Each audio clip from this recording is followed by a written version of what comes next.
Welcome, everybody, to this week's podcast. I was just saying so I've got Maria joining me today, and I just said to Maria, I can't actually believe that we haven't had this conversation yet on the podcast because you and I have known each other for quite a while now, haven't we? Yeah, I don't even know when we first met because it feels like it's a long time ago. It does. We've never actually met in person, have we yet? Oh, we Once, did. Yes, we did. just Yes, of once. course we did. I remember now. Yes, up at the Women Being Biz Yeah, meeting. yes, So good. Okay. So we have met once. But Maria, do you want to start by introducing yourself, please? I will. Thank you very much, Nikki, for the opportunity. So, as a business, I am Maria Newman Coaching, and I help my clients to overcome the challenges in their lives so they can move forward from feeling overwhelmed and overlooked to confident, fulfilled, and thriving. But Nice. I'm not my business. I'm a real person, like we all are. And I am a woman who just wants to help other people. I'm a mum who wants to ensure that I raise amazing adults. They're not Mm. adults yet. I'm a wife who wants to be part of her husband's life and to see him become the best he can be. I'm just doing my best. So that's who I am. Oh, I love that. I love that so much. And we've got no plan at all, have we, for our conversation today? No. Maria was like, do we have a topic to talk about? I'm like, we can talk about whatever because I know it's going to be an amazing conversation. So, first of all, how old are your kids? So my daughter, oh my goodness, my daughter is going to be 13 next month. Although I sort of feel like I've been living with a teenager already. So I'm like, is it just more of this? Or when she actually turns 13, does it all of a sudden go? Mm. I'm sure it doesn't because life doesn't work like that. And I have two boys, so I have no idea what happens with girls. I Well, can't and help you. I have a son who, I mean, in his way is completely the opposite. He's 10 years old and he's just so chilled. Mm, Literally, I feel like at times he's horizontal. mm. Yeah, I do think it's really funny, isn't it? How I feel like and I'd be interested to hear your view on this. I feel like I've been conditioned as a girl. Do you remember there was a little, when I was growing up, there was this little like ditty, um, and it was girls should be seen and not heard. Oh, And I'm like, so I feel like I've grown up with this conditioning that girls are quiet, girls should be sat drawing in the corner, and I think that has, I do know one friend that has a daughter that was like that. But all the other girls that I know, they're just as bad, if not worse, than the boys, as in, let's explore and let's go in. And so this whole girls should be seen and not heard and quiet. I'm like, that's not my experience of girls. no, no. And I'm going to so I'm going to take it back to when I was younger, although so I grew up in a very male dominated household, mainly because my culture is Greek. You know, I have Mm-hmm. Greek heritage, and it was very the man is the head of the household. The men have complete freedom, they do whatever they want, and the girls will be protected. Now, I sort of feel sorry for my dad because I didn't really conform to the Greek way of life. I did in some ways, I didn't in others, and I very much pushed boundaries. You know, if I was so I can remember like my dad going, we'd have visitors come round and we'd go and sit in the nice lounge, and my dad would go and help your mum with, the drinks and so on. And I'd sort of look at him, and if I didn't say it in that moment, I would have said at some point, is that because I'm a girl? Why can't my brother do it? Yes. So I was always questioning, and somebody said Mm. to me the other day, they said, isn't that though because your parents also allowed you to not be quiet? And I'm going to say probably on one hand, yes, because if my parents were really dominating, then I would have been told. And at the same time, knowing who I am and what I'm about, I would still have gone, this isn't right. Yeah. I need to be heard. Yeah. And that is just, in the main, I would say the way I've lived my life. And however, having said that, when I went into corporate, I did have to hold back. And I remember the moment that like the switch went, and I thought, oh, okay, then maybe I do have to slightly change the way I am.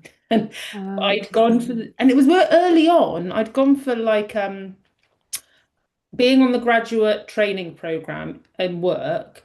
Yeah. There was like a really prestigious award that people were put forward for, and there were three of us that were nominated for this award, and we went for the interview so they could select the winner. I came second. And the feedback I got, considering I was in a room of like three engineering managers, white male, and I'm not an engineer either. The feedback I got from my training officer, who was like my HR person, was, Mm. Maria, you're really great, but you're like a puppy. You know, you come up to people and you like lick them and, you're all in their face. And, you need to maybe. And at that point is when I thought, oh, all right then. So if I'm going to get on, I need to be able to like balance things.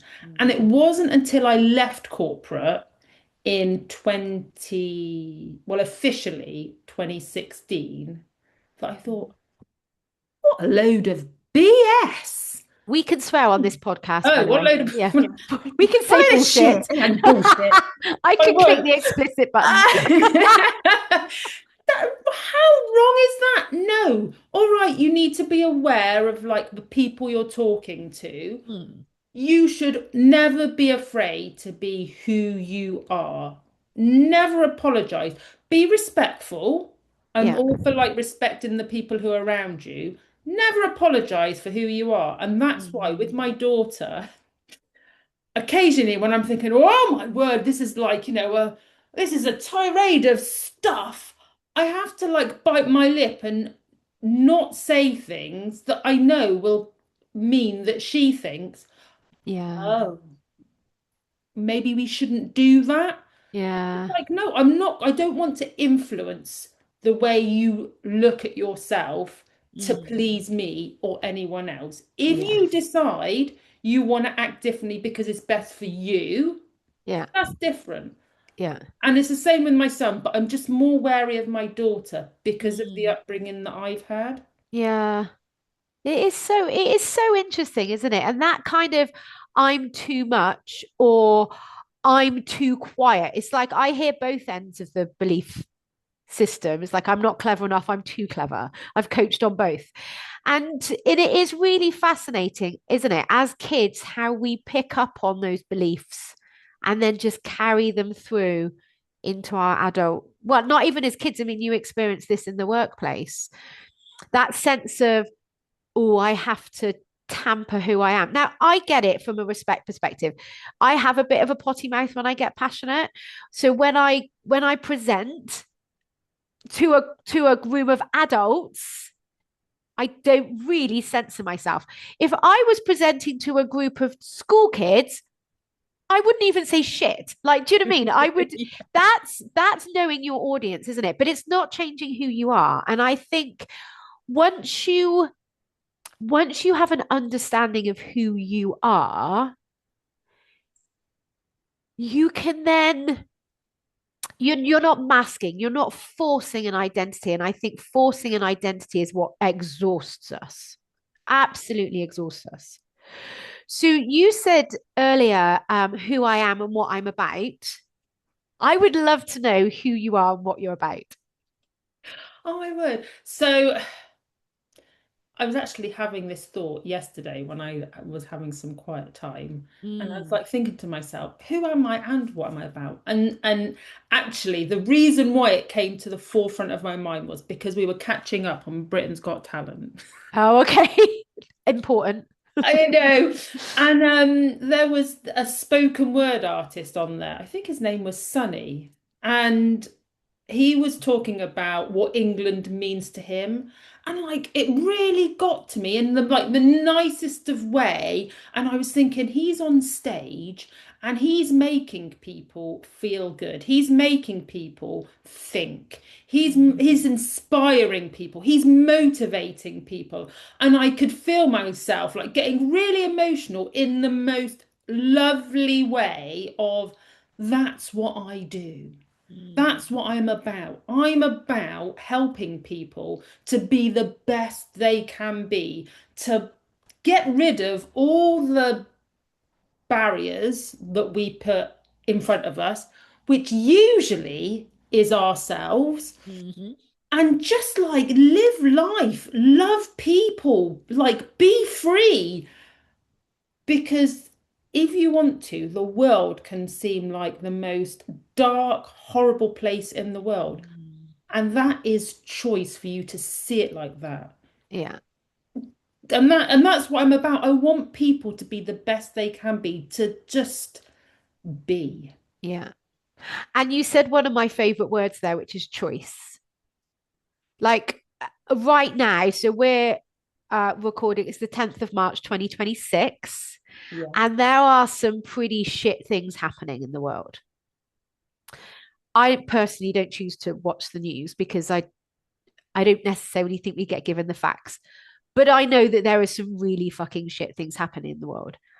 And there are also some really fucking amazing things happening in the world all at the same time. And what I don't think people realize is they have a choice about what they focus on, not from a, oh, what's that word? Um, unrealistic, not from a naive perspective, but from a there's this and there's this. And we always have a choice because and so when it comes down to your belief systems, we didn't have a choice about what we were told as kids. We didn't have a choice about the cultures, the religions, the society, the whatever gave us. But once you become aware of it, you do have a choice whether you continue to believe it. And I would be really interested to hear from you, Maria. What was the point? You said you left in 2020 in 2016.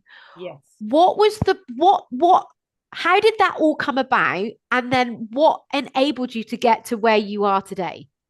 So it's a really funny story. And the reason why I say that is because although it seemed to happen in a short space of time, it Yeah. actually happened over like a decade and a half. Okay. So the moment at which I made the decision to leave corporate, I was a project manager working for Rolls-Royce here in Bristol. Hmm. And my last project that I was leading was to refurb this massive, what was an old drawing office that housed like 200 people in it. And I can remember having come to the end of the project where we'd moved people out, we'd made it a really nice working space, lots of different areas to help individuals feel better about working and also be able to work more efficiently. And I can remember looking at it and thinking, so I'm now going to go on maternity leave with my son. And when I come back, it's not going to look the same. It won't have been looked after in the same way. I mean, I think that's quite selfish of me, but this is how Yeah. I felt. Um, I don't think I can come back. So then I thought, well, if I don't come back to this job, do I come back to the company? And I was like, no, I actually don't think I Ooh. can come back full stop because it's still going to be there. I might not be working in that office, but Yeah. I'll still know it's there and Yeah. it'll still really annoy me. This is before I did coaching. Yeah. It'll still really annoy me that I'll know it's there and it won't look like pristine. So I remember having the conversation with my husband, and initially when I said to him, I don't want to go back, he was like, what do you mean you don't want to go back? It's a really good job and you're doing really well and blah, blah, blah, blah. And I said, but you don't understand. You have worked in different places, you've worked for different companies. All I know is Rolls-Royce. I want to do something different. So it was Mm. like, well, yeah, that makes complete sense.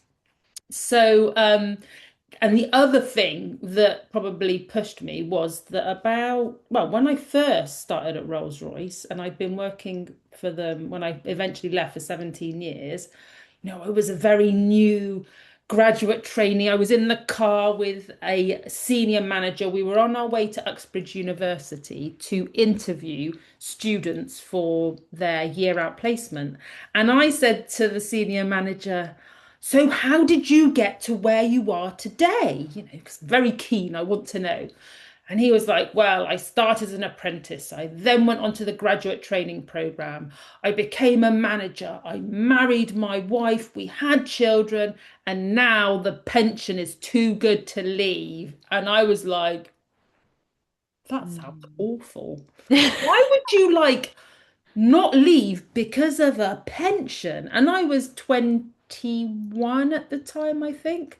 And I made a promise to myself that I would only stay in a company like for 5 years-ish and then move on because I wanted to see the world. I wanted to do things. Mm. And here was me having nearly worked for the same company for 17 years, Yeah. having got married and had children. I was becoming that person. I didn't want to become that person. Yeah.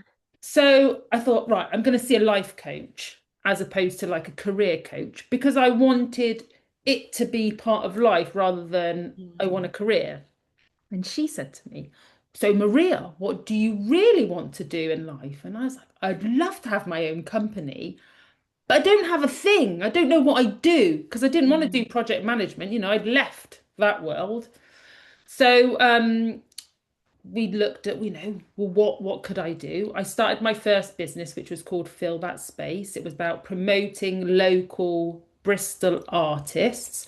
And at the Yeah. same time, I was blogging as mummy on a break because, as far as I was concerned, I'd been given this gift. Mm. I'd been given the gift of time to decide what I really wanted to do. So I wanted to blog as me in my new environment so that I Mm. could really be present and not just be an observer of life, but living life. And if I could inspire another mum to go, whoa, whoa, whoa, whoa, whoa, is this what I want in life? Then that would be a bonus.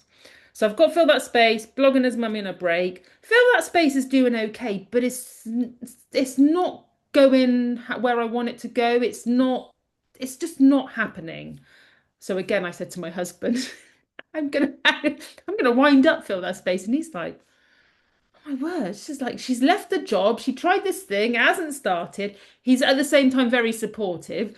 Yeah. And I thought maybe it is helping mums.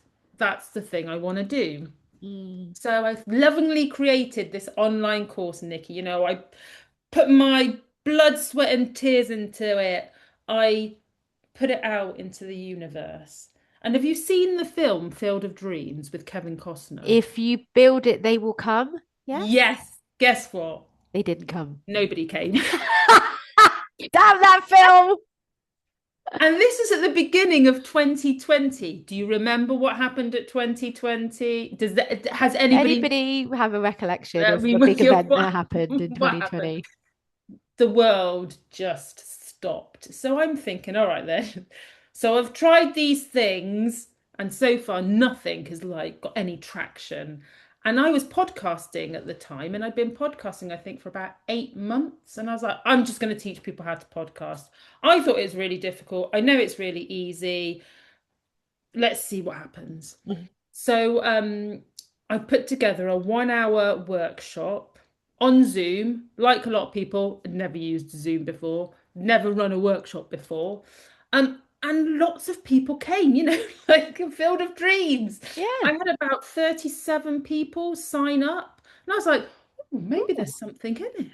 And that got me on this journey of creating workshops that were designed to help people very quickly get the skill that they needed. And it wasn't about, I'm going to make you a superstar and you're going to be really, really successful. It's about in 1 hour, I will teach you how to do the thing that you need to do. So make money from your superpower, master your mindset, create a podcast in an hour. That Yeah. so, and it was brilliant, but there was this nagging feeling. I want to help mums. I want to like help people on a one-to-one level be the best they can be. So once I'd got, some success under my belt and it built up my confidence, yes, people do want me to help them in a way. I then got my NLP qualification Mhm. and started doing some little bits here and there. And then I turned mummy on a break into Maria Newman coaching. So, I work with individuals who have a specific problem that they want to overcome. Because one of my key skills is problem solving. So whether, Mm. it's a lack of confidence, it's an awkward conversation you've got to have, it's a difficult situation, it's always good to have someone else who has no vested interest in you as an individual, you as the client, Yeah. just to ask you the questions that potentially either you don't want to ask yourself, or because you can't see the wood from the trees, Mm. you Yeah. can't ask yourself them. Mm. Yeah. So, yeah, that's my journey, which has been what started when I went on maternity leave with Luca in 2015 to here in 2026. Wow. I didn't realize about the pod. So when I asked you earlier, have you ever done podcasts? And you're like, yeah. I'm like, okay, that'll be why. Oh, sorry. I used to teach people how to podcast. I think I'll be okay here today, Nick. Sorry, Nikki. It's fine. I always like to ask. Yeah, so isn't it really interesting how we always have this kind of instinctive knowing about what we need to do, even if it's not really obvious in the moment. We start something. And in starting something, you learn so much quicker. Is that the thing? Yes or no? But I think so few of us actually start anything to know if that is going to be the right path. And you're not going to know it's the right path unless you start walking along it. Exactly, exactly. And it's funny, I always relate it to like babies learning to walk. Can you Mm. imagine if a baby just like took their first step, fell over and went, oh no, Oh, I can't can't do do that. it. I'm not doing Yeah, it. can't do We'd that all be anymore. like bum shuffling. Yeah, yeah, yeah, Nobody be walking. yeah, But they exactly. have great courage in just like trying stuff. And we Mm, get like socialized into, don't do something in case you fail, in case it goes wrong. mm. And that's why I'm like really keen with my children in particular to not make it about failure or success. It's about having a go and seeing what happens. Yeah, And, learning. we're not always going to be the best at something. And Mm, at the end of the day, and I was saying this to myself, so over the weekend, I went away with some friends. We were playing badminton, and I'm like super competitive at like everything, even if I've never done it before. And the thing that I was replaying in my head to make sure that I didn't get all like, because that just ruins your game, is the only person I'm playing against in this moment is myself. yeah, It's yeah. got nothing to do with anybody else. It's just you being better than you were your last shot or Mm, yesterday or yeah, 10 minutes ago. It's just you. yeah, yeah. And then everything just dilutes a little bit, doesn't it? Like the pressure just kind of when you have that awareness. So let's talk about getting that awareness then, because I feel like people don't have the understanding that their thoughts are not facts. We all hear that voice in our head. We all hear a dialogue, and we assume that the first thing our brain goes to is going to be the factual information. And actually, very rarely is it until you either have a conversation with someone and they hopefully lovingly go, do you realize you're talking bullshit? Um, but how did you start getting your awareness? Like what did that look like for you and looking at your thoughts and your belief systems? I'm going to split that into two. When it Go came for to it. like my thinking and understanding about my thinking, I had a really powerful, like years long worth of coaching with a wonderful lady. She's called Namisha Patello, and she was the one who first introduced me to the concept, the framework of every situation you are in is neutral Yeah. until you give it meaning. Yeah. And that is by either the thoughts that you're are happening in your head or the things that you are saying. Yeah.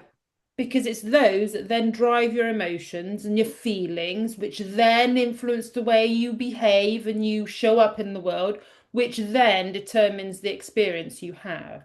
Yeah. So if you are aware of the thoughts that are popping into your head or the words that are coming out of your mouth, then that helps you Mm. in, all right then, is that true? And it's being mindful of the voice again is neutral. They're not good or bad. They're just trying to do their job. And the Mm. job of that inner voice is to keep you safe. Mm. So if the voice needs to tell you something in order to stop you, to keep you safe, then it's going to be like on blah blah blah blah blah blah blah blah. And once you know that, you can go, oh, okay then. Thanks for that. Not happening. Or like listen to it and go, that's interesting, isn't it? Wonder why that came up. Yeah. What am I trying to tell myself here? Mm. How can that actually be helpful? Not in a way of stopping me, but what do I need to do for myself for that no longer to exist? Yeah. So it's through going through that process with my coach at the time that made me more aware of me. Yeah.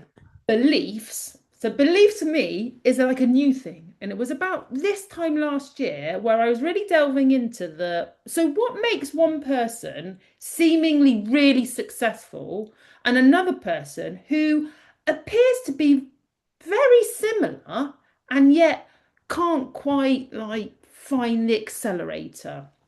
And I was going round and round this and going, there's got to be something. It can't be just personality and extrovert, or it's got to be something. And I then reread the book, The Biology of Belief by Bruce Lipton, which Ooh. I'd never finished. I started like a couple of years previous to that. And the reason why I only started it and didn't get to the end was at the beginning, it's like very biology based. And it's like, oh my God, this is like really hard going. Once you get through that, then like the magic starts to happen because Bruce is a cellular biologist and he was very, it's science, science. And it wasn't even interested in like the whole self-improvement, personal development world. Um, and then he had his own aha moment and started to liken how cells react versus how we as a human being react and how we will respond to our external environment and how the cell does. And then he linked it to it's your beliefs. What you Mm. believe is what then happens externally because it's your belief that means that influences how you respond externally. So if you have beliefs of, ugh, it's all happening to me, nobody likes me, this is shitty, I'm not good enough, then when you respond, those beliefs are the platform from where you are responding. And I was Mm. like, oh my word, this is just like I was like, I'm 48 years old and I'm having this insight. Why did I not know this sooner? This No, is like amazing. I know, but no one tells us these things, do I know, they? I know, I know somebody should, or they tell us and we go, Well, you don't that's a bit woo. Yeah, go away, go away. And the thing is, it's scientific. I mean, you know Yes. it. It is scientific. It's real. It's not woo. It's real. I So that's where it's absolutely, come from. yeah, I'll make a note of that. We'll put a link in the show notes. But I absolutely love that you said that about the science because I was actually only chatting to someone yesterday, and she's like, the problem is my husband is a scientist, so and I, things from a scientific perspective. I'm like, your thoughts creating your feelings is not science. The energy is not woo. Sorry, it is actually science, and like the fact that we're humans and we're energetic is quantum physics. Like we're talking quantum fucking physics. That's pretty serious science. But people hear it and they kind of have this, oh yeah, that's nice, but it's not really relevant. Like, and you're like, no, no, no, this will change your life if you just realized your thoughts that probably aren't facts create your feelings that also don't represent the reality of the truth, and how you feel will drive your actions or create an inaction. So if you want to change your behavior, you get to change your emotions purely and simply by changing your thought process. I mean, it's so simple. It is simple. And so And yet, when I'm doing my talks, there is, because people, like you say, they look at you and they go, yeah, no, no, what? No, it can't be. So when I do a talk, I give a very clear example so that people yeah, go, oh, okay, yeah, I get it now. And that is, there's obviously a room or a screen of people. And I say to them, right, when I finish this talk, I'm going to pick on one of you and I'm going to ask you for 5 minutes to talk about yourselves. Now, you might be like Annabelle. Annabelle's thinking, that is amazing. I get to talk about myself for 5 minutes. I get to connect with these people. They get to know more about me. And maybe, we'll have shared interests. We might become friends. That is awesome. So she's getting all excited. She's feeling happy. She's like sitting up, making eye contact, just hoping that I pick her. And obviously, I'm a lovely person. I see that she wants it. I pick her. She talks about herself for 5 minutes, smashes it. Everybody thinks she is amazing. And then that just like goes on to friendships and amazing times. Or you might be like Barbara. Barbara thinks 5 minutes to talk about myself. That's absolutely ridiculous. What do I say about myself in 5 minutes? Nobody wants to hear about me. I'm so boring. I'm so dull. She's thinking, oh my word, this is not good. She starts to feel nervous, maybe a bit anxious, starts to sink into her chair, hoping that the world will swallow her up so that I don't pick her. I said I'm a nice person. I don't pick her. I just allow her to be part of the circle and nothing happens. It's the same situation, it's very neutral. I said I'll just pick on one person to talk about themselves for 5 minutes. Two different people, different thoughts led to different outcomes. yeah. But it's one situation. Same situation. My favorite example is the weather. Tell me.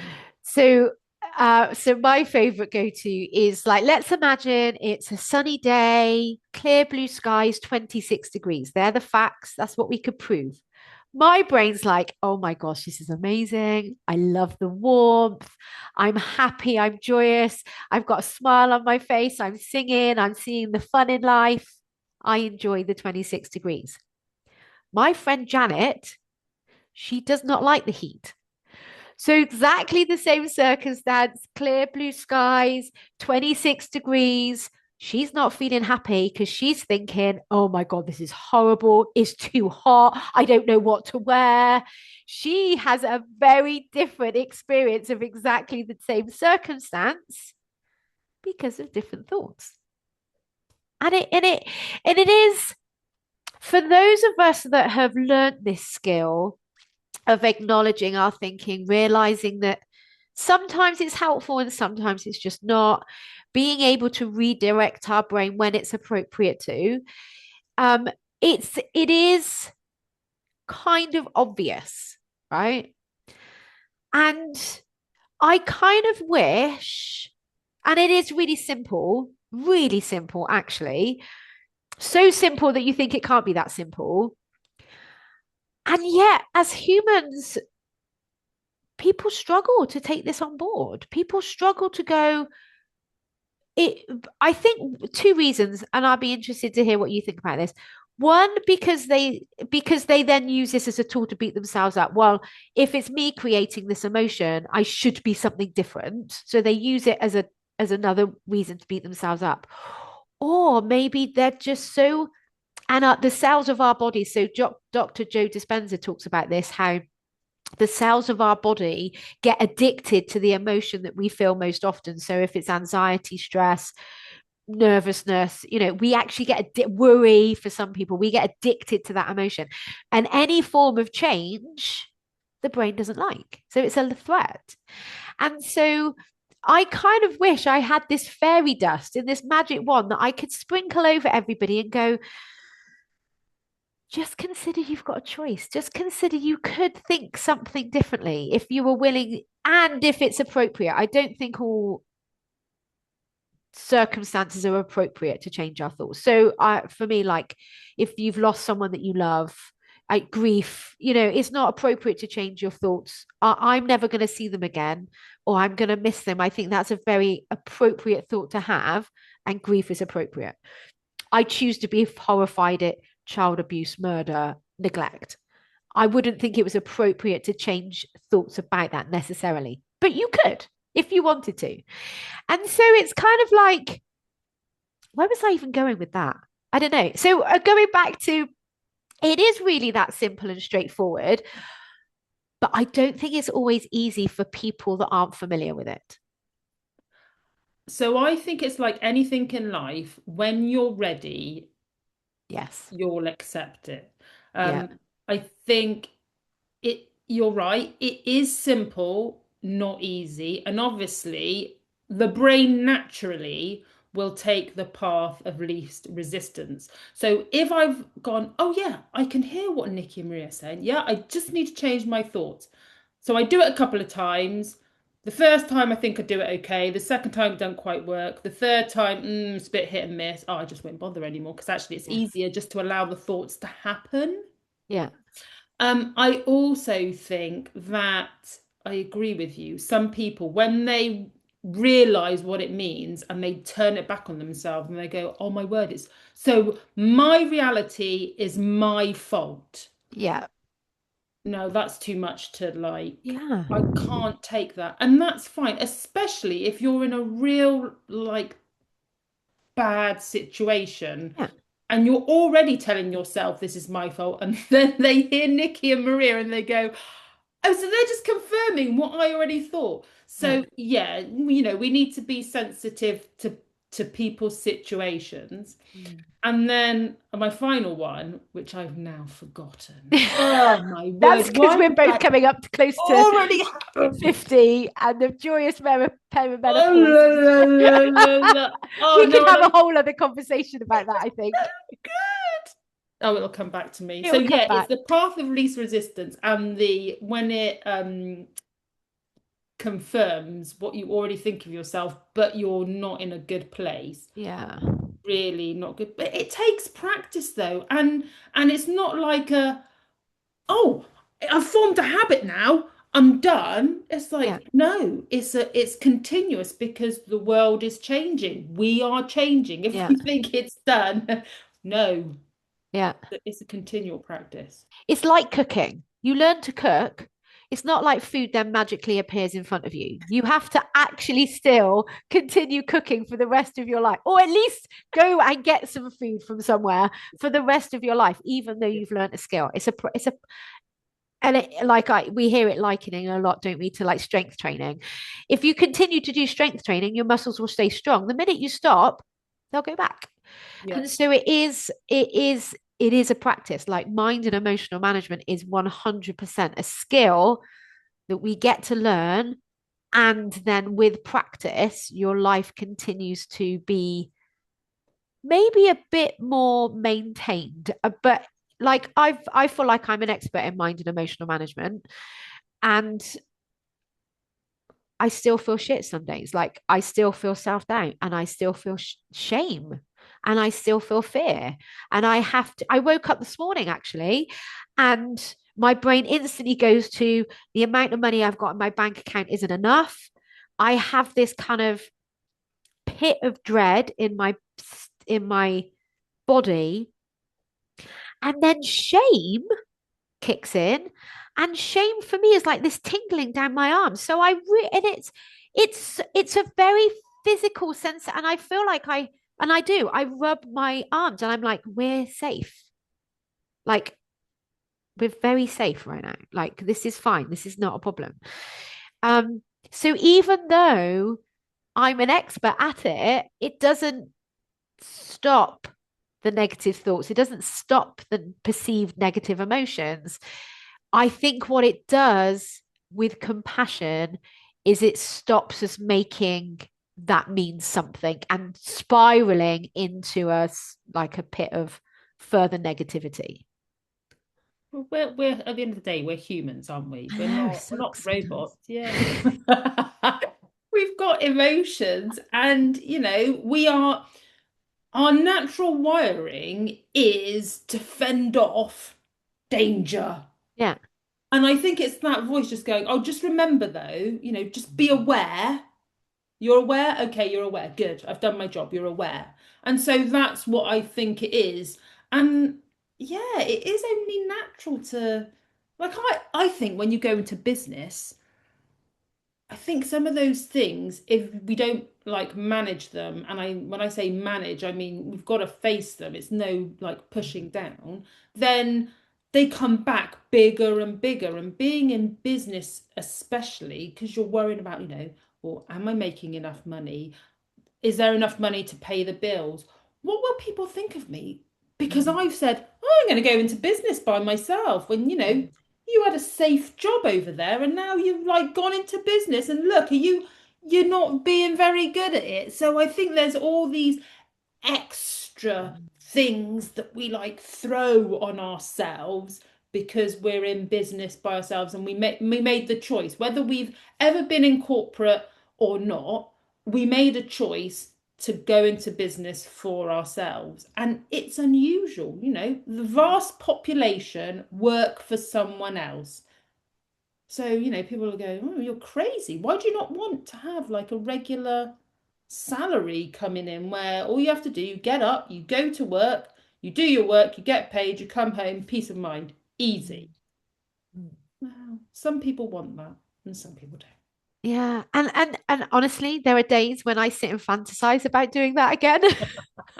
And then I'm like, and then the reality kicks in, and I think it would just, for me personally, it would be more soul destroying than not giving the world my gifts. Mm. Not Yeah, that I don't think you can, you like, I'm not saying that you can only give the world your gifts if you're self-employed. I'm not saying that, but for me, that is the case. And so, yeah, it's so interesting, isn't it? It's so interesting. So I'm just aware of the time, although I feel like, as always with these conversations, we could carry on chatting for hours. But Maria, is there anything like if you could give my listeners um one thing that you wish they knew? Should I have warned you about that question? no, no, Having no. said I don't plan anything. And then I'm like, well, maybe I should have given that one a warning. But yeah, what would you want them to know? So there is an amazing book written by Don Miguel, and it's called The Four Agreements. And if you're struggling with the way you live your life, these four agreements are dead simple and yet can help you sort of piece things together and allow some of the emotion just like to melt away. So the first one is be impeccable with your word. So it goes back to what we were saying at the beginning. And that, and for me, like I implied, it's got two sides to it. So there's the being able to express yourself as you and knowing that the person who's going to hear it might not be ready to hear it. Yeah. And it's being able to balance both of those. And when you communicate, communicating holistically. So not just saying stuff because your body is going to give you away. And the more you try, I'm going to sit on my hands and I'm going to be like this, and I'm going to your body will give you away. So be impeccable with your word. The second one is don't make assumptions. As human beings, uncertainty, we can't deal with uncertainty. We want to know stuff. So Yeah. we make assumptions. Usually they're wrong. Yeah. And the best way I can demonstrate this is you might have a friend who you communicate with regularly. You send a text, they send a text immediately back, WhatsApp, whatever. On this one occurrence, you've sent a message and you've had silence, no response. You've seen that they've read it and yet they haven't replied. So then your brain goes, oh, we had that conversation the other day. And I remember I said that thing, and then they didn't seem very happy with what I said. I've upset them. Oh my word, they don't like me. They hate me. They're never going to speak to me again. And then all of a sudden, you get a response to your message. Oh, I thought I hit send and I forgot. Yeah. I So typed the you've made this message. big Yeah. story, all these assumptions wrong, and all that happened was they didn't hit send. So all you know is what you know. I sent a message, they haven't responded. That's That's it. it. Yeah. Um, don't take things personally, Mm. which is obviously really difficult because we're humans, we have feelings. The thing is, as you know, we see life through our own lens. So when somebody says something to you, the words they're using comes from where they are right now, based on everything that's happened so far to them, not to you. They're walking in their shoes, not yours. So whether somebody criticizes you or compliments you, it's actually about them and where they're sitting. So if they criticize you, actually listen to what they're saying because potentially it's something that they are insecure about. Yeah. If somebody compliments you, it's something that they want for themselves. Yeah. And once you see that, it's like, oh, wow, the universe opens up all of a sudden. Yeah. And then finally, and this is the one where everybody usually has like a big stick, do your best.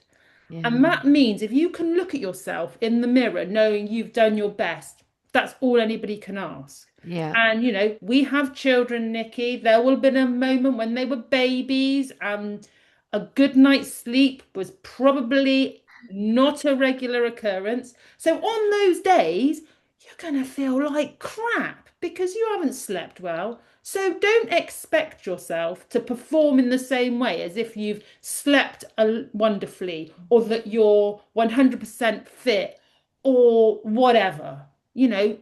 Doing your best looks different on a daily basis. However, if you can look yourself in the mirror and go, I did my best, that's it. Yeah. So Yeah. that you said one, that was That one, was but four. one book. One book, four. We'll Poor forgive thing, you. sorry. Four things. It's fine. But we'll link both of those up along with how to get in touch with you. Where is the place that you like to hang out the most? So I hang out in two places mainly, and that's LinkedIn, which is a great place to hang out. It's not all like straight-laced and serious. So Maria Newman, and I'm also on TikTok, but I'm Oh, not are you? doing You're any of not doing this. the dances. No, you'll probably see me like in my running gear because I tend to go and do some exercise. Something will give me some inspiration, and then I'll just Just tell record. you about it. Usually with you've got a hat on, haven't you? I In haven't the got in the the heart. winter. Yeah. Yeah. I don't do much on TikTok. I did over COVID. I don't really do much on TikTok. I don't do it much. I don't do anything on TikTok now, actually. But Instagram, I do like Instagram.